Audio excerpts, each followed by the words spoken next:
I'm not defending Mesquite Gaming. I am explaining a couple facts along with what John just said. The one sign was in fact taken down the first week in October. Right. The second sign, I know from a personal interview I did with Mr. Toady, who is the CEO of Mesquite Gaming, they are having difficult problems trying to figure out how to take that sign down because there is a major electrical conductor box at the base of it. They cannot just push it down or blow it up. They have an engineer who is trying to figure out how to take that sign down around the transformer box. But the other problem is that that electrical box feeds the timeshares next door. And they have a legal and financial commitment to the people who pay for those timeshares. So they are trying to figure that portion out.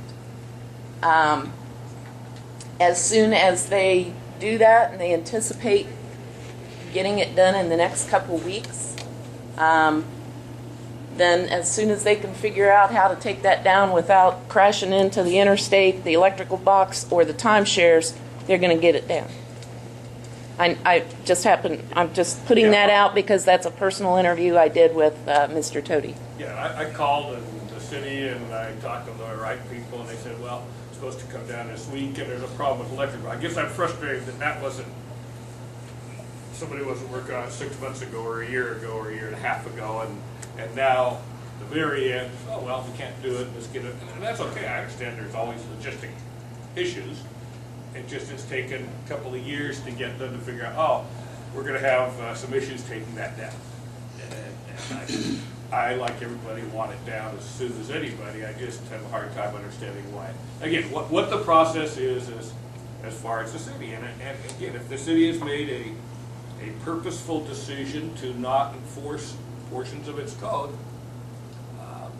we at least ought to understand that that is something that the city has decided. And John, just to underscore Councilman Lippman's point, I work for a city in western Washington State. We had an ordinance that prohibited billboards. Billboard company was owned by, at that time, the same company that organization that owned the Seattle Supersonics. They had tremendous financial resources, and they were absolutely litigious as they could be. They loved taking people to court.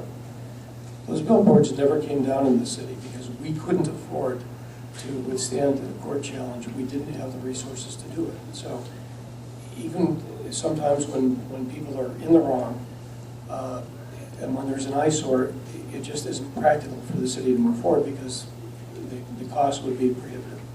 And again, I'm a guy who understands money. Sure. I would like to understand, I would like the citizens to understand. We've asked them, we've given them a bill, we've given them a violation notice, they refuse to take them down, they got more money than we do, and we can't afford to stay in court with them. If that's the situation, then I'd like the citizens to understand. Sure. Sometimes it is the fact of life. You know, lawsuits are expensive and don't always go the way you want them, but it's I guess as the citizens, I'd like, again, we just want to know from my viewpoint, to know what's going on. How come this didn't happen? Well, we can't afford it. Well, okay.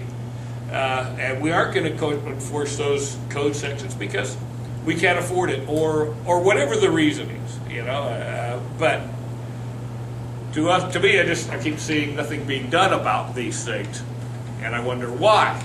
If there's a good explanation, I'd like to know it. Yeah, sure, I understand, John. And again, if you see something in the community that you're concerned about, you can either call Richard Seacrest or you can call me, and we'll tell you what we can do for you, and we'll tell you what we can't do for you. Sure. All right, thanks.